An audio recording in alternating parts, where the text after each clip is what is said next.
Good morning class.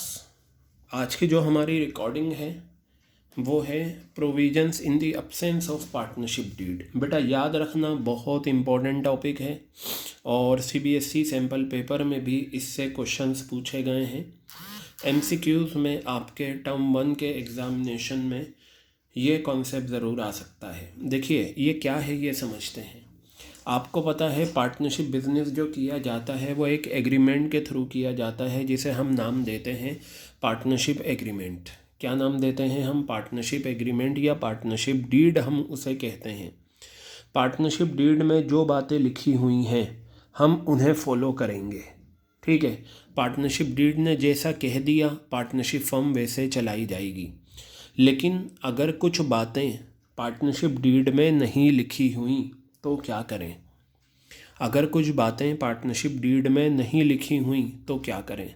तो बेटा उस सिचुएशन में ये प्रोविजंस अप्लाई होते हैं जो यहाँ पर आपके सामने लिखे हुए हैं। आप इन्हें नोट डाउन कर लेना। तो ये प्रोविजंस क्या हैं? Provisions in the absence of partnership deed. कहने का मतलब ये है अगर पार्टनर्स के बीच में डीड नहीं है, एग्रीमेंट नहीं है, तो इन चीज़ों के रिगार्डिंग क्या प्रोविजंस होंगे वो हम देखते हैं। सबसे पहले मान लीजिए पार्टनरशिप एग्रीमेंट नहीं बना, पूरे साल बिजनेस हुआ और उससे या तो प्रॉफिट होगा या लॉस होगा। सवाल ये है वो प्रॉफिट या लॉस किस रेशो में बांटा जाएगा।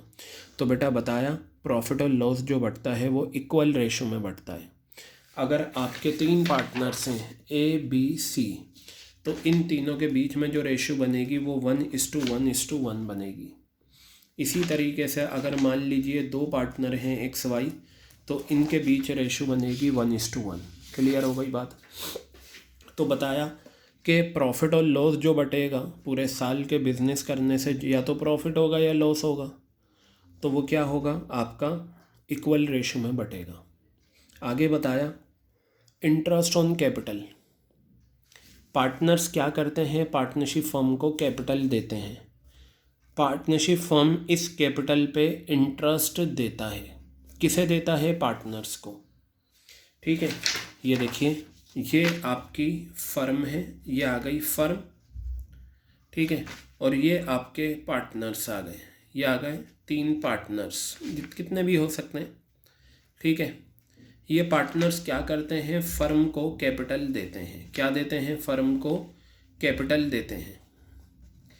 इस कैपिटल पर पार्टनरशिप फर्म इंटरेस्ट देता है।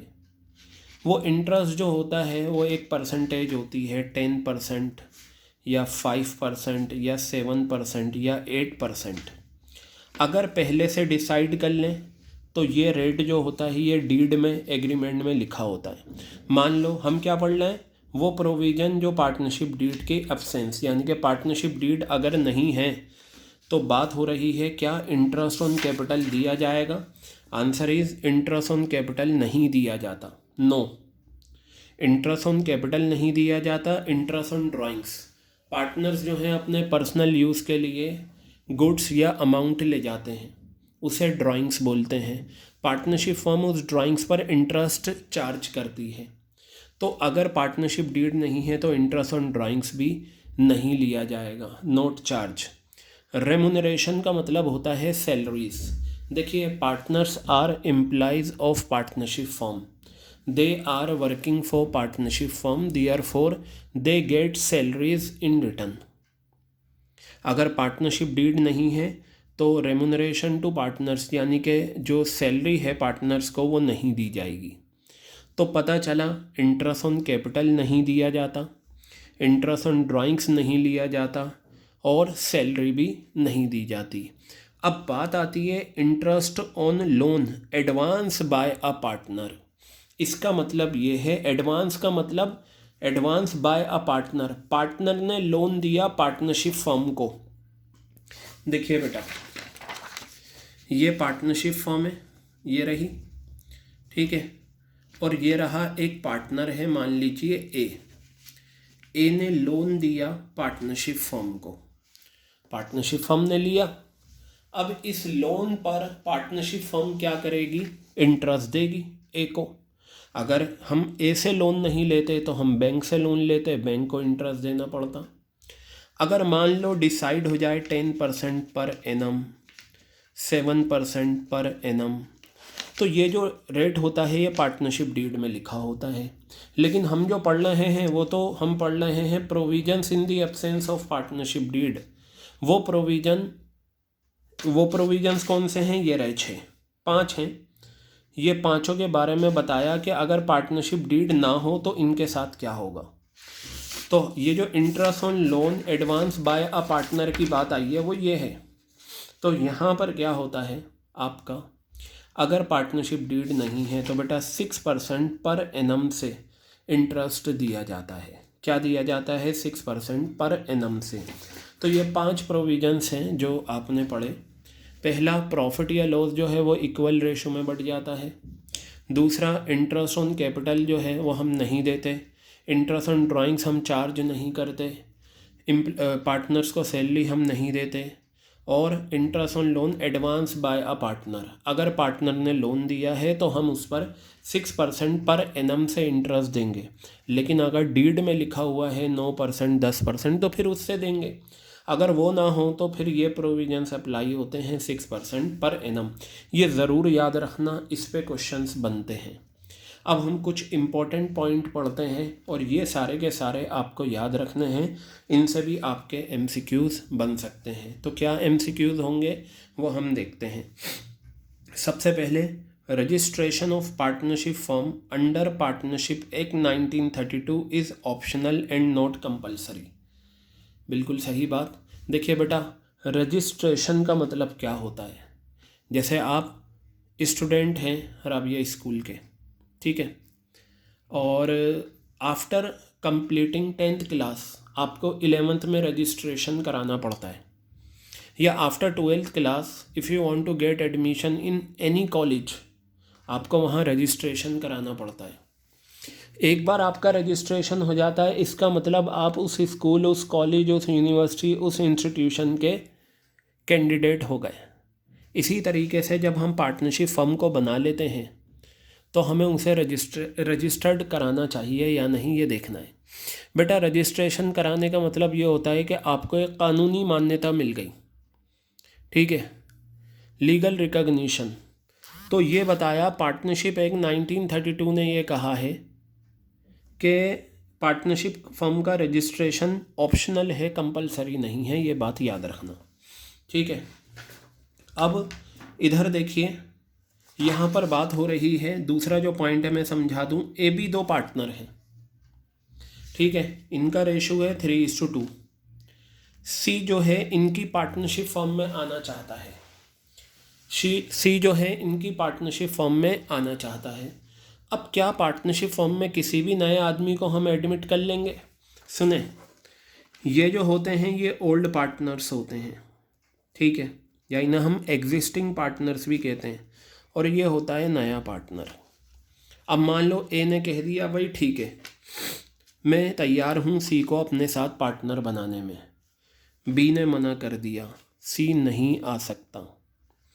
मान लो बी ने कहा भाई मैं तैयार हूँ सी को पार्टनर बनाने में, ए ने मना कर दिया, सी नहीं आ सकता इनकी पार्टनरशिप फर्म में।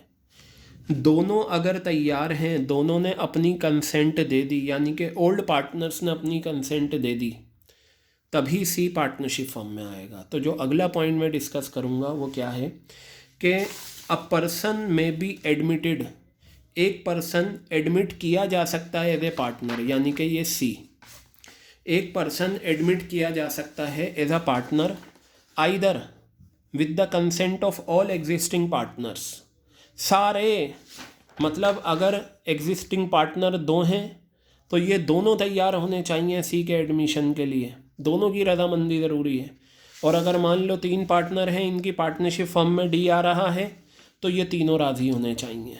सारे एग्जिस्टिंग पार्टनर अपनी कंसेंट दें या in accordance with an agreement among partners, यानी कि इन पार्टनर्स के बीच में एक एग्रीमेंट हुआ था कि भाई हम नए पार्टनर को लेंगे, तब एक नया पार्टनर पार्टनरशिप फर्म में आ सकता है। तो कहने का मतलब ये है कि एक पार्टनरशिप फर्म में नया पार्टनर तभी आएगा जब पुराने पार्टनर्स, यानी कि एग्जिस्टिंग या ओल्ड पार्टनर्स राज़ी हों, उन्होंने अपनी कंसेंट दी हो। तो ये पॉइंट याद रखना आप, इस पे क्वेश्चन बन जाता है। एक स्टोरी होगी और ये पूछेंगे can new partner be admitted, तो वहाँ आपको रिकॉग्नाइज करना है।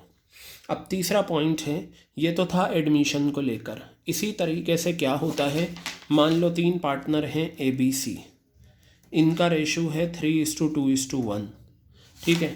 बताया अ पार्टनर में रिटायर फ्रॉम द फर्म, मान लो इसमें से कोई एक पार्टनर रिटायरमेंट ले रहा है, वो रिटायर होना चाहता है, रिटायरमेंट ले रहा है, तो एक पार्टनर रिटायर हो सकता है फर्म से आइदर या तो with the consent of all other partners.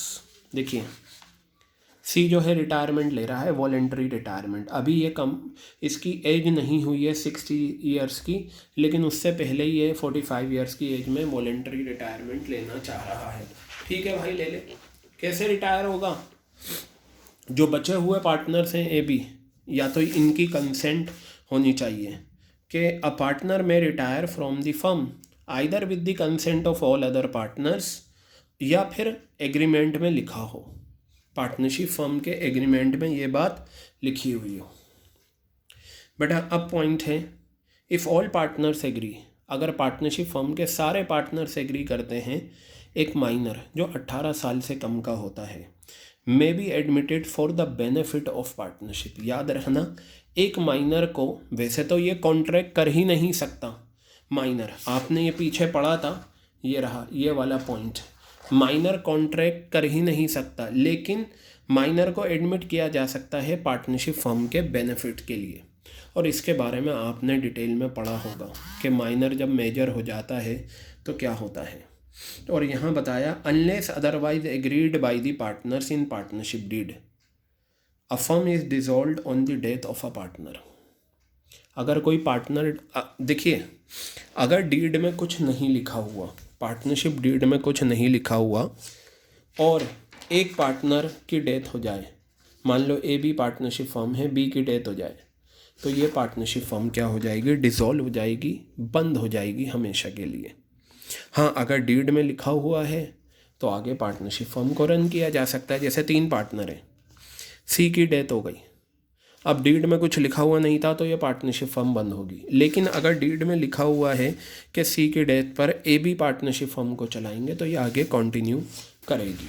तो बेटा ये वो सारे पॉइंट्स थे, एक तो ये 5 पॉइंट्स और ये कुछ इम्पोर्टेंट पॉइंट्स, इन्हें आप अच्छे से प्रिपेयर करना, ठीक है। इससे आपके टर्म 1 के एग्ज़ामिनेशन में क्वेश्चंस आए हैं और आगे भी आने के काफ़ी चांसेस हैं, ठीक है। ये जितना भी मैं आपको रिकॉर्डिंग्स में बता रहा हूँ, these are all important topics. Okay, good bye.